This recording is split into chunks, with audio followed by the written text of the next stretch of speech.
Sebelum kita lanjutkan pengajian kitab Riyadhus Shalihin, maka karena hari-hari ini adalah hari 10 awal Dzulhijjah, kita bahas sekilas tentang fadlu al-ayyamil ashr. Fadilah 10 hari dari awal bulan Dzulhijjah.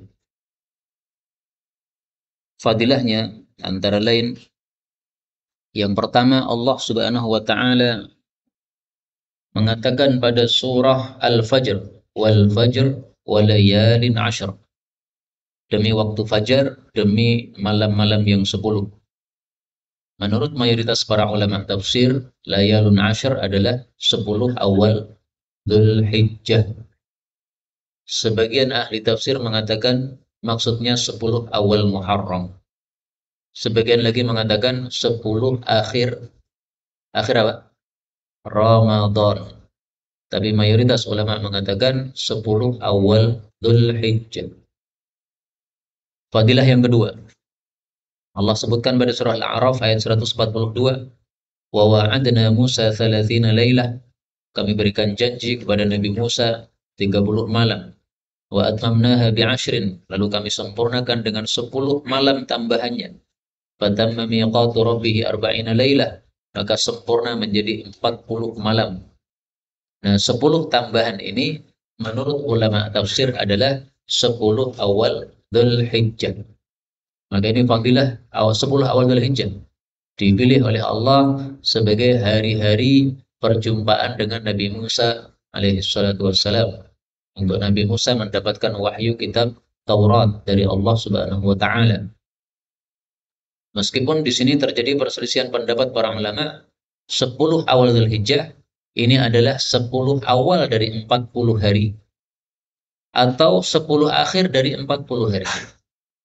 Kalau ini 10 akhir dari 40 hari, berarti mulainya tanggal 1 Dzulqa'dah, 30 hari tambah lagi 10 awal Dzulhijjah. Kalau ini adalah 10 awal, berarti mulai tanggal 1 Dzulhijjah sampai ke depan sampai 40 hari. Tapi yang jelas ashrin di sini adalah 10 awal Dzulhijjah. Fadilah berikutnya Allah sebutkan pada surah Al-Hajj ayat 28. Liyashhadu manafi'a lahum wa yadhkuru ismallahi fi ayyamin ma'lumatin ala ma razaqahum min bahimatil an'am. Supaya mereka berzikir atau menyebut nama Allah pada hari-hari yang diketahui atas rizki terhadap mereka yang berupa binatang ternak. Nah, ayyamun ma'lumat ini menurut mayoritas ahli tafsir adalah 10 awal Dzulhijjah. Karena itu diperintahkan oleh Allah kita pada 10 awal Dzulhijjah ini untuk yadhkurusmallah, banyak menyebut Allah, banyak berzikir. Dalam hadis yang lain Rasul bersabda, aktsiru fihinna, perbanyaklah padanya, minat tasbihi wat tahlili wat takbiri wat tahmidi, tasbih, tahlil, tahmid, takbir. Dan tidak hanya itu saja, membaca Quran juga diperbanyak. Karena apa? Karena membaca Quran termasuk yadhkurusmallah, mengingat nama Allah. Fadilah berikutnya, surat Al-Baqarah ayat 197, Allah mengatakan al-hajju ashhurun ma'lumat. Haji adalah pada bulan-bulan yang diketahui. Bulan apa saja? Syawal, Dzulqa'dah, dan 10 awal Dzulhijjah. Maka ini fadilahnya 10 awal Dzulhijjah dipilih oleh Allah sebagai waktu-waktu ibadah haji. Jadi haji hanya sah pada 3 bulan ini. Artinya mulainya haji, mulainya ihram haji itu adalah paling cepat bulan Syawal. Ramadan seseorang melakukan ihram haji tidak sah, belum masuk waktu, menunggu Syawal. Begitu 1 Syawal, dia ihram haji, silahkan, hajinya sah. Tapi nanti tetap pelaksanaan ibadah hajinya, wukuf di Arafah dan sebagainya, tetap menunggu tanggal 8, 9, 10 Dzulhijjah. Tapi awal mulainya bisa pada bulan Syawal. Dari hadis Nabi SAW, fadilahnya kita temukan pada Sahih Al-Bukhari, hadis Ibnu Abbas. Rasul bersabda, mal amal, tidak ada amalan, fi ayyamin pada hari-hari afdal minha yang lebih utama daripada amal-amal fi hadhi pada 10 awal Dzulhijjah ini. Maka para sahabat bertanya, bagaimana kalau dibandingkan jihad? Beliau mengatakan meskipun dibandingkan jihad, kecuali kalau ada seseorang yang keluar jihad dengan nyawanya dan hartanya, kemudian kembali tidak membawa apa-apa, alias dia sudah mati syahid dan kudanya sudah mati pula di medan perang. Nah, itu tidak bisa ditandingi amalnya. Tapi amalan jihad biasa yang pulang membawa ghanimah itu masih kalah utama dengan amal-amal pada 10 awal Dzulhijjah ini. Karena itu selama kita masih di 10 awal Dzulhijjah, mari kita perbanyak amal soleh kita. Baca Quran kita pada 10 awal Dzulhijjah ini pahalanya lebih besar. Itulah makna afdal, ya, lebih utama itu maksudnya apa? Lebih besar pahalanya. Kita sholat tahajud pada 10 awal ini pahalanya lebih besar. Sholat duha pahalanya lebih besar daripada hari-hari yang lain. Satu huruf kita baca pahalanya berapa? 10 itu hari biasa. Kalau 10 awal Dzulhijjah berapa? Tidak hanya 10. Mari kita lihat perkataan Anas bin Malik. Anas bin Malik qala, karena yuqal, dulu dikatakan fi ayyamil ashar, tentang 10 awal Dzulhijjah, fi kulli yaumin alfu yaum, satu harinya sebanding 1000 hari. Wa yaumu Arafah asyratu alaf, sementara satu hari Arafah sebanding dengan 10.000 hari. Jadi satu hari dari 10 awal Dzulhijjah ini sebanding dengan 1000 hari.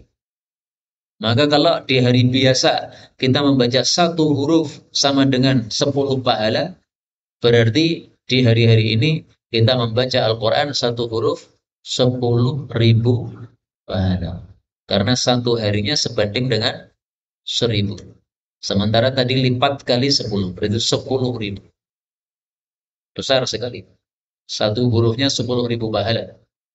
Bagaimana kalau antum baca satu harinya satu juz? Karena itu saya sangat menyarankan para santri dimanapun, baik di pesantren ini maupun yang lain, untuk bisa khotam Quran dalam 10 awal Dzulhijjah. Insya Allah siap, insya Allah niat ya. Berarti kalau satu kali khatam 10 hari, satu harinya berapa nih? 3 juz. 3 juz berapa jam? 1,5 jam, ya kan? Satu juznya setengah jam, berarti 3 juz 1,5 jam. Nah, maka antum bisa ambil 24 jam, diambil 1,5 jam untuk baca 3 juz. Selesai dalam 10 hari. Kata Imam Hakim, hadisnya Anas bin Malik ini, minal masanid allati la yudhkaru sanaduha an Rasulillah sallallahu alaihi wasallam. Termasuk hadis musnad, yaitu hadis yang sumbernya dari Nabi, tapi sanadnya tidak disebutkan. Anas bin Malik hanya mengatakan kana yuqal. Dulu-dulu dikatakan. Siapa yang mengatakan? Ya sumbernya pasti dari Rasulullah sallallahu alaihi wasallam. Karena ini masalah gaib, tidak mungkin para ulama berijtihad sendiri. Satu hari sebanding 10.000, satu hari sebanding 1.000. Ini tanpa wahyu tidak mungkin diketahui. Ini pasti berdasarkan wahyu atau berdasarkan hadis Nabi sallallahu alaihi wasallam. Karena itu Ibnu Abbas radhiyallahu anhuma apabila sudah masuk 10 awal Dzulhijjah, ijtahada ijtihadan, sungguh-sungguh ibadahnya, hatta ma yakad yuqdar alaih, sampai nyaris tidak bisa ditandingi. Saking dahsyatnya ibadah beliau, maka tidak bisa ditandingi oleh orang yang lain. Diriwayatkan dari Ibnu Abbas, dia mengatakan la tudfi'u surujakum, jangan lampu dimatikan. Layali al-ashr, pada 10 malam awal Dzulhijjah. Kenapa? Tu'jibul ibadah. Ibnu Abbas suka menghidupkan dengan ibadah kepada Allah Subhanahu wa taala. Tapi kalau di pesantren ini ada aturan jam 10 harus tidur, ya tidur. Tetapi kalau antum pengen untuk bisa ibadah lagi, bisa minta izin kepada ustadznya. Ini kan malam-malam khusus, maka boleh untuk apa? Misalnya minta izin untuk bisa begadang tahajud atau baca Quran sebagaimana Ibnu Abbas radhiyallahu taala anhu menyarankan. Abu Musa al-Ash'ari mengatakan bahwasanya al-ayyamul ma'lumat yang tadi kita baca pada surat Al-Hajj itu bukan 10 awal Dzulhijjah, tapi menurut beliau 9 awal Dzulhijjah. Jadi tanggal 10-nya tidak masuk. Dan dia mengatakan la yuraddu fihinna du'a. Doa pada 9 awal Dzulhijjah ini tidak ditolak oleh Allah Subhanahu wa taala. Nah, maka antum punya hajat apa sampaikan kepada Allah. Terutama malam hari, sepertiga malam terakhir antum bangun, ingat-ingat perkataan Abu Musa ini. Doa pada 10 pada 9 awal Dzulhijjah tidak ditolak oleh Allah. Angkat tangan doa kepada Allah Subhanahu wa taala. Ini sabda-sabda Nabi sallallahu alaihi wasallam sebagai muqaddimah untuk fadilah hari-hari yang 10. Mari kita tingkatkan ibadah kita masing-masing, baik sholat sunnahnya, maupun tilawahnya, maupun dzikirnya, maupun belajarnya, dan semua amal yang lainnya. Baik, sekarang kita lanjutkan pengajian kitab Riyadhus Shalihin.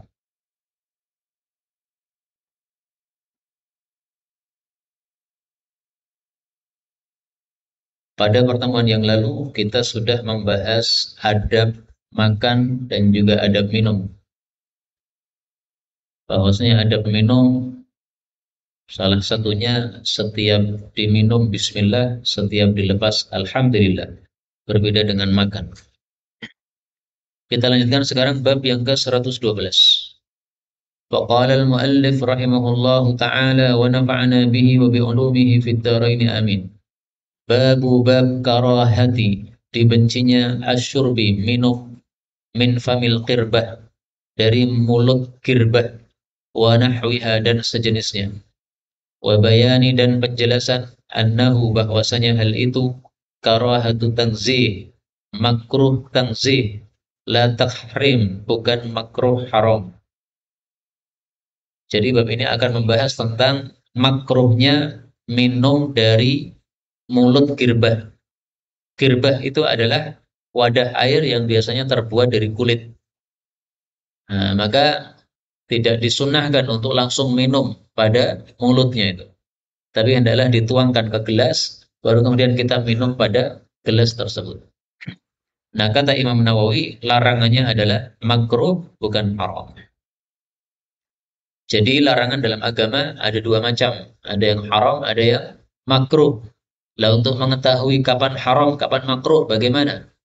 Melihat kepada siyaqul kalam, bisa melihat kepada masalah apa yang dibahas, bisa. Makanya ada kaidah mengatakan an-nahyu fil ibadah lit tahrim wa fil adab lil karaha atau lit tansi. Al-nahyu fil ibadah, larangan dalam bab ibadah, lit tahrim, menunjukkan haram. Meskipun ini hanya kaidah umum, tidak berlaku setiap saat. Kadang-kadang juga ada dalam bab ibadah, tapi larangannya makruh. Wa fil adab, adapun dalam masalah adalah adab lil karaha, menunjukkan makruh saja. Nah, masalah makan minum ini masalah adab, sehingga hukum asalnya menunjukkan apa? Makruh. Meskipun tadi tidak selalu, kadang-kadang juga meskipun masalah adab tapi haram.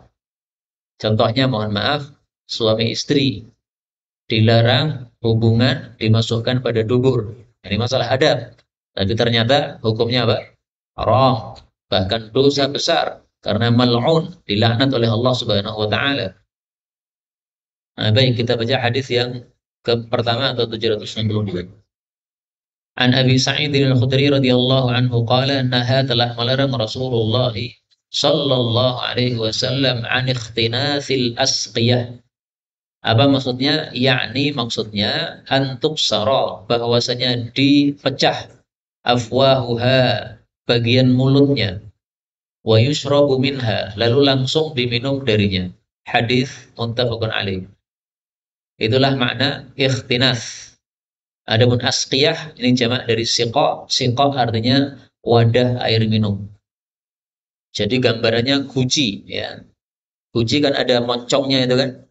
Nah, kemudian antum pecah itu bagian moncongnya, kemudian langsung minum di situ. Nah, itu tidak disukai oleh Nabi SAW. Dilarang oleh Nabi. Nah, larangan di sini apa? Larangannya makruh. Kenapa makruh? Karena berkaitan dengan adab saja. Adapun hikmahnya, kenapa dilarang? Karena setiap larangan pasti ada hikmahnya. Sebagaimana setiap perintah pasti ada hikmahnya. Larangannya di sini, para ulama katakan, karena dengan menempelnya mulut kita ke mulut wadah tadi, menyebabkan tersisanya bekas dari mulut kita di situ. Maka itu bisa merusak kondisi sisa air yang ada. Tapi kalau kita tuangkan ke gelas, nah, maka wadah tadi atau guci tadi bebas dari ludah kita sehingga air yang ada di dalamnya lebih awet. Maka kalau sekarang ya ceret, ceret jangan langsung minum darinya gitu, karena pasti akan menempel sisa dari ludah kita ke ujung apa ceret tadi. Ya. Tapi hendaklah dituangkan ke gelas, nah dari gelas kemudian kita minum. Hikmah yang kedua, supaya tidak membuat jijik orang lain. Maka di sini kalau kita membuat jijik orang lain, berarti kita melanggar sabda Nabi la dharara wa la dirar. Tidak boleh berbuat mudarat, tidak boleh saling memudarati. Apa dalilnya bahwasanya larangan itu pasti ada hikmahnya dan perintah juga ada hikmahnya. Sabda Nabi Shallallahu Alaihi Wasallam, beliau mengatakan, Innahu lam yakun nabiyyun qabli. Tidak ada seorang pun nabi sebelum saya. Illa kana haqqan alaihi. Kecuali wajib baginya. Ayyadulla ummatahu. Untuk menunjukkan kepada umatnya. Ala ma ya'lamuhu khairan lahum. Atas sesuatu yang dia ketahui sebagai kebaikan untuk mereka. Maka pasti memerintahkan kebaikan. Jadi sesuatu yang diperintahkan oleh Nabi pasti ada hikmahnya. Ada kebaikan padanya. Wa yungdhirahum dan mengancam mereka ma ya'lamuhu syarran lahum, sesuatu yang Nabi mengetahuinya sebagai keburukan untuk kalian. Maka setiap ancaman Nabi atau larangan Nabi pasti di situ ada keburukan padanya. Nah, dilarang minum pada mulut ceret tadi, kenapa? Ada keburukan padanya, menyebabkan kotornya minuman, menyebabkan orang lain jijik. Nah, itu adalah keburukan-keburukan yang ada padanya. Ini hadis riwayat Imam Muslim dari Abdullah bin Amr radhiyallahu anhu. Kita lanjutkan hadis berikutnya. 763. Wa an Abi Hurairah radhiyallahu anhu qala naha telah melarang Rasulullah sallallahu alaihi wasallam ayyushraba bahwa diminum min fiyyi dari mulut as-siqa wadah air awil qirbah atau qirbah yaitu wadah air yang terbuat dari kulit tadi. Hadis muttafaqun alaih. Hadisnya sama dengan hadis sebelumnya, hanya bedanya di sini disebutkan qirbah sama siqa, sementara yang hadis sebelumnya tadi hanya disebutkan asqiyah jamak dari siqa. Maka ini hukumnya sama, apakah itu siqa, apakah itu qirbah, apakah itu ceret, apapun ya. Yang tidak sepantasnya untuk langsung diminum darinya, maka jangan diminum darinya. Tuangkan dulu ke gelas, baru kita minum. Kemudian ketahuilah bahwa orang Arab itu bahasanya sangat kaya sekali. Maka wadah-wadah ini namanya bermacam-macam. Kenapa? Karena terbuat dari barang-barang yang bermacam-macam. Atau bentuknya yang bermacam-macam. Bahannya mungkin sama, dari kulit. Tetapi bentuknya yang berbeda menyebabkan namanya berbeda. Bahkan girbah ini isinya berubah, namanya berubah. Maka ada shinnun. Itu adalah girbah yang sudah usang. Kalau girbahnya masih baru, belum usang, namanya girbah. Sudah kuno, sudah usang, namanya shinnun. Kalau kita kan nggak berubah kan, ceret ya ceret. Ceret baru sama ceret lama, gitu aja. Orang Arab nggak, namanya berubah. Kemudian kalau girbah itu diisi dengan minuman keras, namanya berubah lagi, zikun. Atau diisi dengan madu, zikun. Kalau diisi dengan minyak samin, namanya ukkah. Nah, ini bermacam-macam nama untuk satu wadah yang sama karena isinya berbeda. Ini kekayaan bahasa Arab. Masalah seperti ini antum bisa pelajari dalam kitab namanya Al-Furuq Al-Lughawiyah. Al-Furuq perbedaan-perbedaan al-lughawiyah, bahasa. Karya Imam Askari, wafat 395. Atau pada kitab Fiqhu al-Lughah, Fiqhul Lughah wa Sirrul Arabiyyah. Nah, ini kitab-kitab seperti ini akan dipelajari padanya. Anak kuda usia 1 tahun namanya apa, usia 2 tahun namanya apa, usia 3 tahun namanya apa, macam-macam namanya. Nah, itu pada kitab Fiqhul Lughah. Kita lanjutkan 764. Wa an ummi Thabitin Kabsyata binti Thabitin ukhti Hassan bin Thabitin radhiyallahu anha wa anhu wa anha qalat dakhala telah masuk alayya kepada saya Rasulullah sallallahu alaihi wasallam. Fasyariba maka beliau minum min fiyyi dari mulut qirbatin, girbah mu'allaqatin yang tergantung. Qaiman dalam keadaan berdiri, Nabi itu minumnya. Fakuntu maka saya berdiri ila fiha kepada mulutnya girbah, faqata'tu maka saya memotongnya. Hadis diriwayatkan oleh Tirmidzi dan beliau mengatakan hadis hasan sahih. Inilah dalil yang menunjukkan bahwa minum dari mulut girbah bukan haram, tapi apa? Makruh. Kenapa? Karena Nabi setelah melarang, ternyata Nabi melakukan. Jadi kalau Nabi melarang, kemudian Nabi melakukan, itu menunjukkan hukumnya makruh. Maka cara mengetahui makruh salah satunya dengan cara ini. Nabi melarang, tapi melakukan, berarti makruh. Nabi melarang minum berdiri sebagaimana bab setelahnya nanti. Tapi ternyata beliau juga pernah minum berdiri, berarti makruh. Nabi melarang seorang laki-laki mandi dari sisa air perempuan.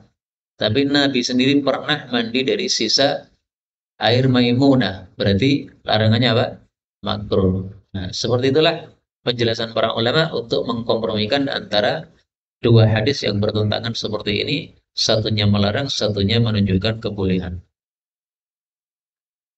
Kemudian di sini dijelaskan, qata'tu saya potong.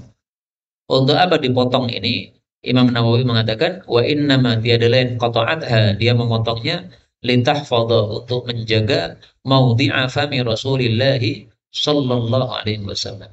Tempat mulutnya Rasul sallallahu alaihi wasallam. Wa tatabarraka bihi, dan untuk tabarruk dengannya. Wa tasunahu, dan menjaganya anil ibtidal, dari diremehkan. Wa hadzal hadis, dan hadis ini mahmulun, dipahami ala bayanil jawaz, untuk menunjukkan kebolehan minum dari mulut girbah tadi. Wal haditsanis sabiqan, adapun dua hadis yang sudah lewat, li bayanil afdal, untuk menunjukkan yang lebih utama, wal akmal, dan yang paling sempurna. Wallahu a'lam. Ini kelebihan kitab Riyadhus Shalihin. Tidak hanya menampilkan hadis-hadisnya, tapi kadang-kadang juga disebutkan fikihnya apabila kelihatan bertentangan dengan hadis yang lain yang membingungkan orang yang membacanya. Ini fadilah kitab Riyadhus Shalihin karya Al-Imam An-Nawawi rahimahullah. Adapun masalah tabarruk, kemarin sudah saya sampaikan bahwa para ulama berselisih pendapat apakah tabarruk boleh dengan bekas-bekas orang soleh atau hanya khusus untuk Nabi Yunus Muhammad sallallahu alaihi wasallam. Siapa ulama yang berpendapat bahwa itu khusus untuk Nabi? Siapa? Al-Imam Asy-Syatibi dalam kitabnya apa? Al-I'tisam. Kitab I'tisam, kitab yang termasuk sangat terkenal di antara para ulama, terutama ketika membahas masalah sunnah dan bid'ah. Karena itu kitab I'tisam perlu untuk dibaca. Meskipun menurut saya setelah membacanya agak susah bahasa beliau. Tapi ya beberapa hal mudah dipahami. Karena itulah sebagian ulama kontemporer meringkas kitab beliau menjadi mukhtasar kitabil I'tisam. Nah, biasanya orang-orang sekarang sukanya yang mukhtasar nih. Riyadhus Shalihin sudah hadisnya isinya ringkas, pendek sedikit, tapi masih dipilih mukhtasar Riyadhus Shalihin. Ya biasa orang sekarang begitu memang. Tapi nggak ada masalah. Yang penting kita bisa memahami isinya. Mukhtasar nggak apa-apa. Dan bahkan para ulama banyak yang meringkas kitab-kitab yang terkenal. Riyadhus Shalihin terkenal, maka diringkas. Adabul Mufrad terkenal, maka diringkas. Bukhari, Muslim, Abu Dawud, Tirmidzi, Nasai, Ibnu Majah, semua itu ada ringkasannya semuanya. Diringkas oleh guru kami, Asy-Syaikh Mustafa Al-Bugha, kitab Mukhtasar Abu Dawud, Mukhtasar Tirmidzi, Mukhtasar Nasai, Mukhtasar Ibnu Majah, semuanya diringkas oleh beliau. Baik, kita lanjutkan 113. Bab karahatin nafkhi, bab makruhnya meniup fi syarab, dalam minuman. Hadis 765. Wa an Abi Sa'id Al-Khudri radhiyallahu anhu anna an-nabiyya sallallahu alaihi wasallam naha, melarang, anin nafkhi, dari meniup, fi syarab, dalam minuman. Faqala rajul, maka berkata seorang laki-laki dewasa, al-qadatu, kotoran kecil, araha fil ina, saya melihatnya pada wadah. Faqala, maka beliau mengatakan, ahrikha, tumpahkanlah dia. Kenapa ditumpahkan? Supaya kotorannya tadi ikut keluar. Qala, dia mengatakan, fa inni, sesungguhnya aku ini la urwa, tidak puas, min nafasin wahid, dari sekali nafas. Artinya kalau satu gelas dihabiskan langsung satu kali, saya tidak puas, masih haus. Qala, beliau mengatakan, fa'abin, maka singkirkanlah, jauhkanlah, al-qadaha, wadah, idzan, kalau begitu, anfika, dari mulutmu. Hadis diriwayatkan oleh Tirmidzi dan dia mengatakan hadis ini hasanun sahih.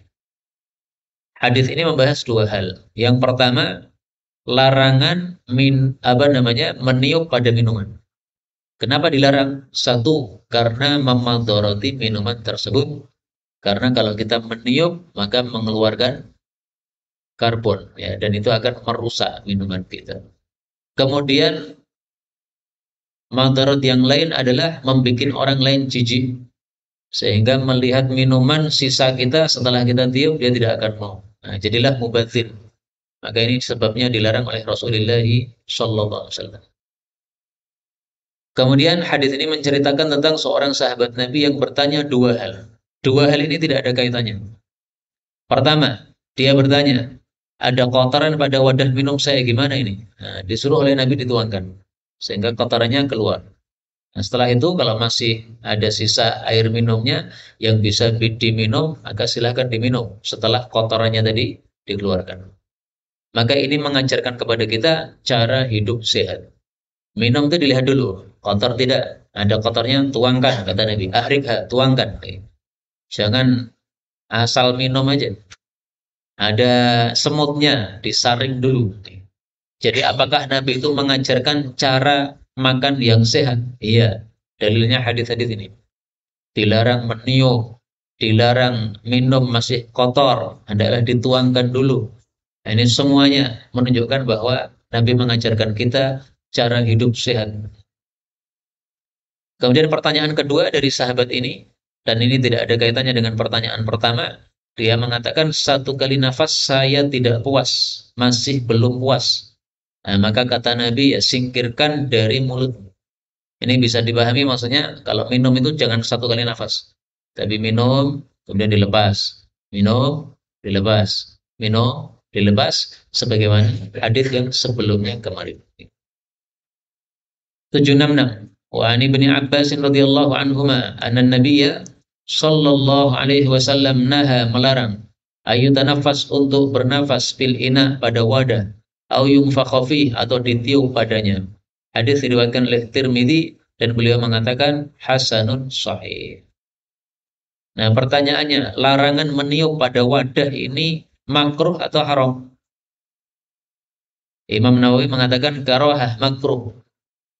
Kenapa makruh? Jawabannya kaidah tadi. An-nahyu fil adabi lil karahati. Larangan dalam bab adab menunjukkan makruh.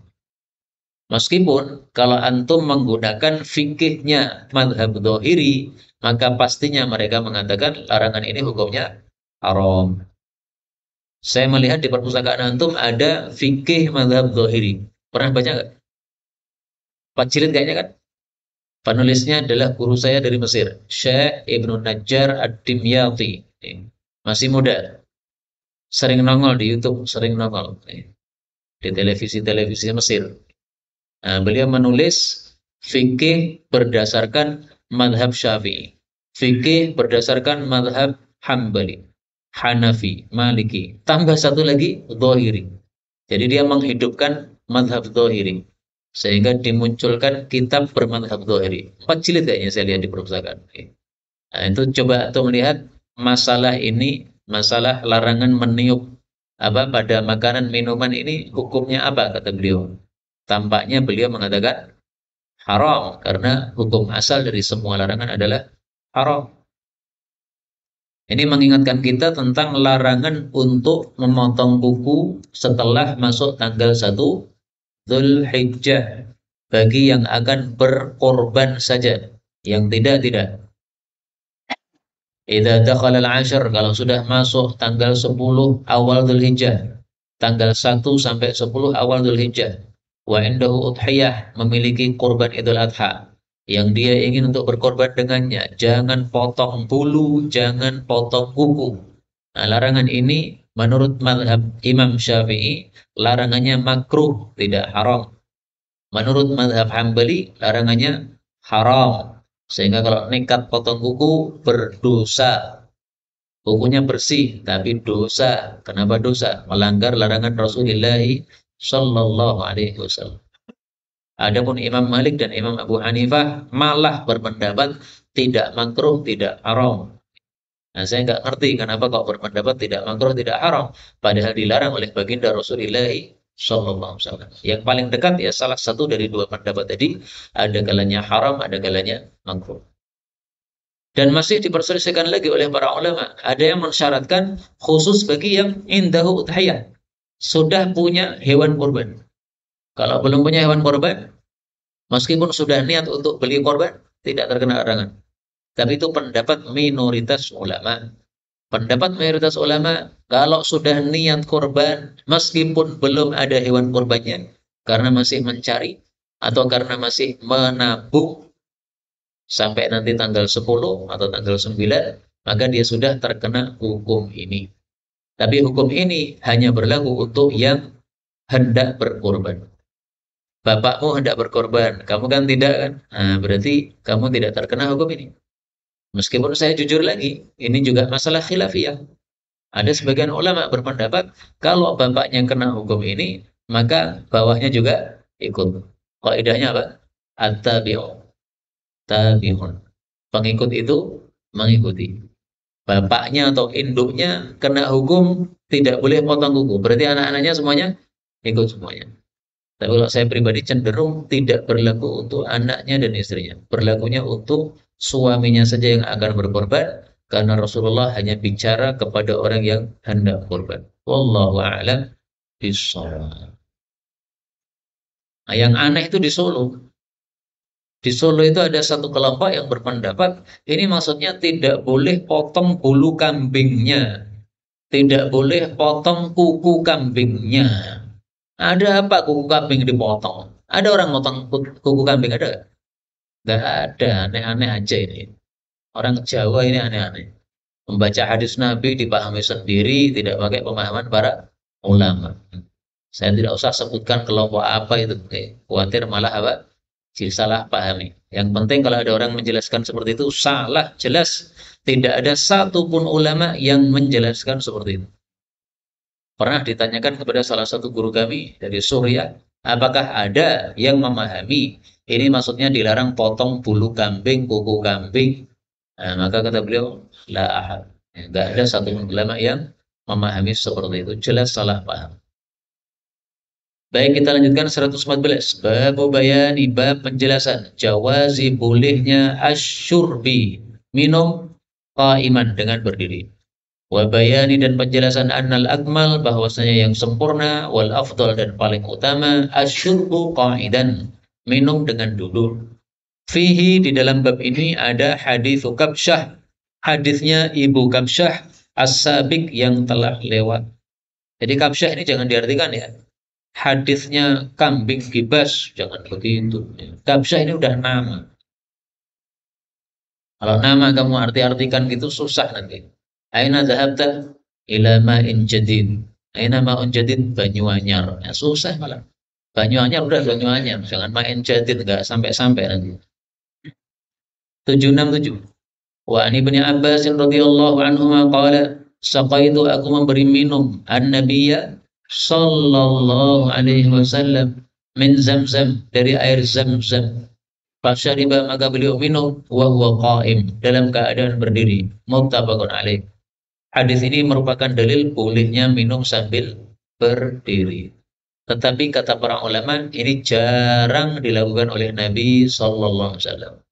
Sehingga mereka mengatakan ada kalanya Nabi minum berdiri ini, ada kalanya untuk menjelaskan bahwa itu boleh.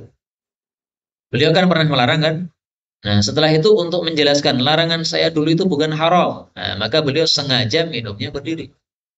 Sama dengan yang tadi ya. Nabi melarang jangan minum dari mulutnya ceret. Tetapi kemudian beliau minum dari mulutnya ceret. Untuk apa? Menunjukkan bahwa itu tidak haram, tapi makruh saja. Demikian juga di sini. Atau kata para ulama, bisa jadi karena tempatnya yang tidak memungkinkan untuk duduk. Tidak semua tempat bisa untuk duduk. Nah, maka karena tidak bisa untuk duduk, ya beliau minumnya dengan berdiri. Ada satu pendapat yang aneh, pendapat yang mengatakan bahwa boleh minum berdiri apabila airnya air Zam-Zam. Tapi kalau air Jawa harus dengan duduk. Ini pendapat sangat aneh. Kalau antum pengen minum dengan berdiri, harus nunggu air Zam-Zam dari Mekah dulu. Nah, baru boleh minum berdiri. Ini pendapat aneh sekali sebenarnya. Tapi ada seperti itu. Ini mirip dengan sholat gaib. Sholat gaib ada sebagian ulama berpendapat bolehnya kalau jenazahnya ada di kiblat atau di arah kita menghadap sholat. Karena Nabi kan di Madinah, di selatan, Mekahnya di utara. Nah, Raja Najasyi Ethiopia itu arahnya sama, di utara sana, apa di selatan sana. Jadi Madinah di utara, Makkahnya di selatan. Nabi sholat menghadap ke arah selatan. Ethiopia sama juga, selatan sana. Maka menghadapnya ke arah kiblat pas, menghadap ke arah kiblat pas menghadap ke arah jenazah gaib tadi. Nah, kalau jenazahnya di belakangnya sana nggak bisa. Ini menurut sebagian ulama. Sehingga kalau ada jenazah gaib dari Surabaya, kita di Solo tidak boleh apa? Sholat gaib. Kenapa? Jenazahnya di belakang. Nah, ini pendapat yang aneh. Dimanapun jenazah gaib boleh disolatkan, mau di barat, mau di timur, mau di utara, mau di selatan, nggak peduli. Kemudian air Zam-Zam, kenapa disebut Zam-Zam? Karena ketika muncul air ini, ibunya Nabi Ismail yang bernama Hajar mengatakan, Zam-Zam, ya, kumpullah, kumpullah, wahai air, jangan kemana-mana, jangan pergi kemana-mana, kumpullah. Makanya oleh Hajar itu dikasih apa itu batu, ya, sehingga airnya terkumpul tidak keluar. Nah, tapi kata Nabi, seandainya Hajar tidak memberikan batu untuk sumur Zam-Zam ini, lakana ainan ma'ina. Niscaya Zam-Zam akan menjadi air yang mengalir kemana-mana. Jadi sampai Indonesia air Zam-Zam. Seandainya tidak dikitari oleh batu oleh Hajar. Tapi ya wajar ya, Hajar di tengah padang pasir, nggak ada orang, nggak ada makanan, nggak ada minuman, nggak ada pohon sama sekali. Nah, begitu melihat air ya khawatir kalau tiba-tiba airnya habis. Nah, maka dia bendung supaya airnya cukup banyak bisa disimpan sampai beberapa hari. Wajar dia melakukan sesuatu yang wajar, manusiawi, sesuatu yang masuk akal. Tapi kata Nabi, seandainya dia tinggalkan, berarti tawakalnya besar sama Allah, maka ditinggalkan begitu saja, mengalir, nah bisa sampai Jawa ini. Baik, kita lanjutkan 768. Wa anin Nazzal bin Sabrata radhiyallahu anhu qala, ata, telah datang Aliun radhiyallahu anhu bab rahbah, pada pintu rahbah. Pintu rahbah itu maksudnya adalah tempat yang longgar di luar masjid. Jadi pintu untuk menuju rahbah, tempat yang longgar. Biasanya di sekitar masjid. Fasyariba qa'iman, lalu dia minum dalam keadaan berdiri.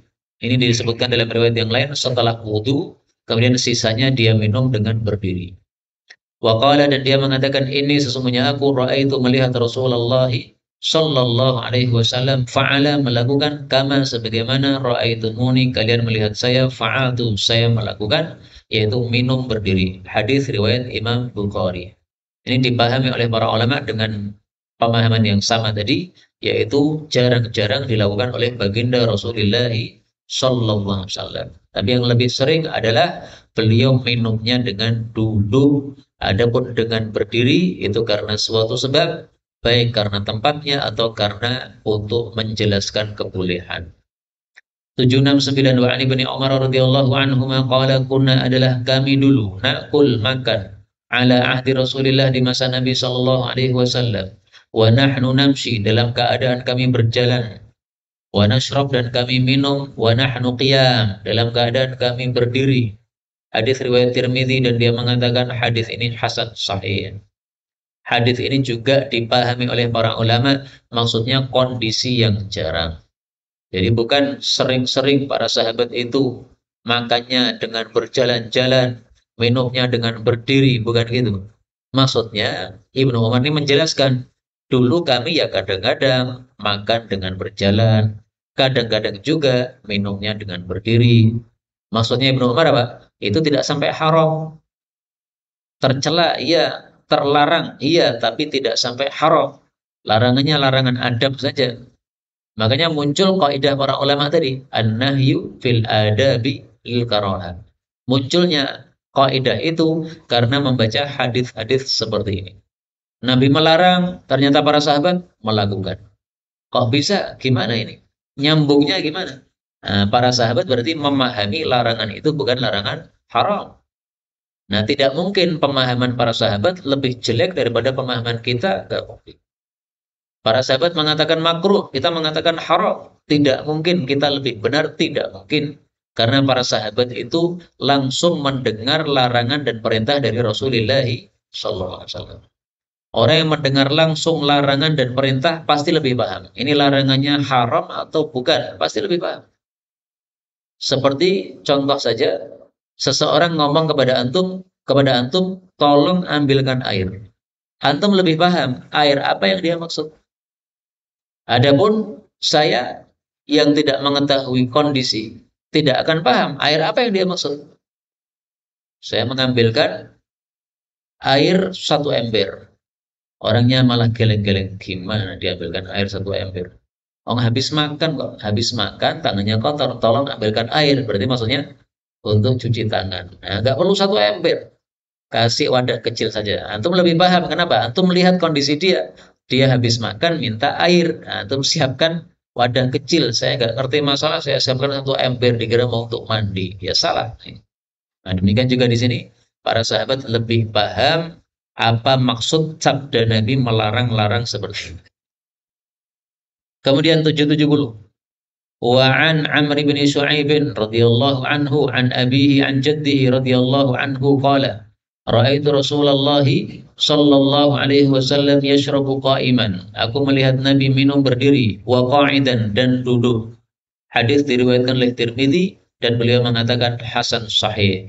Hadis ini sama dengan sebelumnya dipahami oleh para ulama, yang qa'iman itulah yang sering, adapun qa'idan itulah yang jarang-jarang.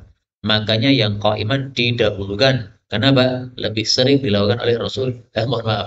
Qa'imannya adalah yang jarang-jarang, qa'idannya adalah yang sering. Nah, adapun didahulukan ini ya mungkin menjelaskan ya bahwa itu boleh sehingga ditekankan. Nabi pernah minum berdiri, pernah. Jadi tidak sampai haram, tidak sampai. Kemudian sanad ini Amr bin Shu'aib an abihi an jaddi diperselisihkan oleh para ulama. Ada yang mengatakan sanad ini sahih, ada yang mengatakan sanad ini dhaif. Imam Tirmidzi termasuk yang menganggap sahih, maka beliau mengatakan di sini hasanun sahihun. 771 wa an Anas radhiyallahu anhu 'an Nabi sallallahu alaihi wasallam annahu naha, bahwa beliau melarang ayyashrabar rajul, seseorang minum qa'iman dengan berdiri. Qala Qatadah, berkata Qatadah muridnya Anas bin Malik. Faqulna li Anas, kami berkata kepada Anas, fal aklu, bagaimana dengan makan? Qala, Anas mengatakan dzalika asyarru, itu lebih jelek. Au qala, atau dia mengatakan akhbathu, lebih busuk. Hadis riwayat Muslim. Wa fi riwayatillah anna Nabiyya sallallahu alaihi wasallam zajara, melarang ani syurbi qa'iman, dari minum dengan berdiri. Hadis ini menunjukkan bahwa minum berdiri dilarang, tapi larangannya makruh karena dalam bab adab. Adapun makan, kata Anas bin Malik, kalau berdiri maka itu lebih jelek daripada minum. Kenapa lebih jelek? Karena makan itu aksinya lebih banyak. Kalau minum kan aksinya sedikit. Antum masukkan pada mulut terus masuk, selesai. Kalau makan kan enggak.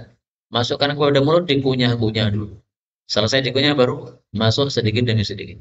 Maka karena aksinya lebih banyak, kalau dilakukan dengan berdiri lebih jelek kata Anas bin Malik radhiyallahu anhu. Kemudian dari sisi bahasa, kata-kata asyarru itu adalah lughatun qalilah. Itu bahasa yang sedikit dipakai, jarang dipakai. Yang lebih sering dipakai bukan asyarru, tapi apa? Syarrun. Tetapi karena ini dipakai oleh orang Arab, yaitu Anas bin Malik, dan dia adalah seorang yang orang Arab asli yang berarti bahasanya fasih, maka bahasa yang jarang seperti ini tidak boleh kita katakan ini bahasa jelek, tidak fasih, nggak boleh. Ya ini ya fasih, tapi jarang dipakai. Jadi bahasa yang fasih itu ada yang sering dipakai, ada yang jarang dipakai. Tapi lebih utama mana? Ya tentu saja lebih utama yang sering dipakai. Apalagi dalam Quran tidak ada asyarru, nggak ada. Adanya apa? Syarrum makana, khairum makana. Nah, khairun syarrun. Maka asyarru itu lughatun qalilah, akhyaru itu juga lughatun qalilah. Tapi boleh dipakai, boleh. Adapun Qatadah ini antum sering temukan namanya dalam kitab-kitab tafsir karena beliau termasuk juga ahli tafsir. Qala Qatadah, Qatadah bin Di'amah As-Sadusi, dia lahir dalam kondisi buta, tapi dia kemudian menjadi ulama. Makanya orang buta itu tidak menghalangi dia dari ilmu. Yang penting mau belajar meskipun buta, maka tetap jadi ulama. Bahkan banyak ulama-ulama buta. Syekh bin Bas itu kan buta dia. Butanya mulai usia 20 tahun. Awalnya nggak buta. Lama-lama matanya nggak begitu jelas, terus pas usia 20, pak, sudah nggak bisa melihat. Tapi belajar terus beliau lanjutkan, akhirnya jadi mufti Saudi Arabia. Ilmunya dianggap paling tinggi saat itu. Kemudian 772. Wa Nabi Hurairah radhiyallahu anhu qala qala Rasulullah sallallahu alaihi wasallam, la yashrabanna, betul-betul janganlah minum ahadum minkum, salah satu kalian, qaiman dengan berdiri. Faman nasya, barang siapa yang lupa, falyastaqi, maka hendaklah dia memuntahkan minuman tersebut. Hadis ini menunjukkan dua hal. Pertama, larangan minum berdiri. Tetapi larangannya makruh karena berkaitan dengan adab. Demikian juga karena Rasulullah pernah melakukannya dengan berdiri. Yang kedua, siapa yang lupa minum berdiri, maka adalah memuntahkan air minum yang sudah masuk perutnya. Pernah antum melakukan sunnah ini? Belum ya? Nah, gimana? Mau dilakukan kapan ini? Menurut Syekh Albani, kalimat ini, faman nasya falyastaqi, ini adalah syadzun. Maka dianggap dhaif, tidak sahih. Tapi saya jujur, di sini perselisihan pendapat para ulama terjadi. Ada yang mengatakan riwayat Muslim sahih, nggak dhaif. Terus gimana? Ya terus lebih utama memuntahkan, tetapi tidak wajib memuntahkan. Sebagaimana berdiri larangannya tidak sampai haram, maka perintah memuntahkan pun juga tidak sampai wajib. Tapi saya lebih suka pendapat yang pertama, bahwa hadis ini apa? Syadz. Kenapa syadz? Karena menyelisih hadis-hadis yang lebih sahih, di mana Nabi tidak menyebutkan perintah untuk memuntahkan. Apalagi hadis ini secara zahirnya bertentangan dengan sabda Nabi Shallallahu Alaihi Wasallam yang sangat umum. Inna Allah tajawaza li an ummatil khata'a wan nisyana wa mastukrihu alaih. Sesungguhnya Allah memaafkan untuk umatku salah yang tidak disengaja, lupa, dan yang terpaksa atau dipaksa. Hadis riwayat Ibnu Majah. Maka berdasarkan ini kuatlah pendapat yang mengatakan bahwa hadis ini syadzun, tidak sahih, menyelisih yang lebih sahih darinya. Karena itulah Al-Imam Qadhi Iyad mengatakan tidak ada perselisihan di antara para ulama bahwasanya siapa yang minum berdiri maka dia tidak harus memuntahkan minuman yang sudah masuk perutnya. Tidak ada perselisihan pendapat.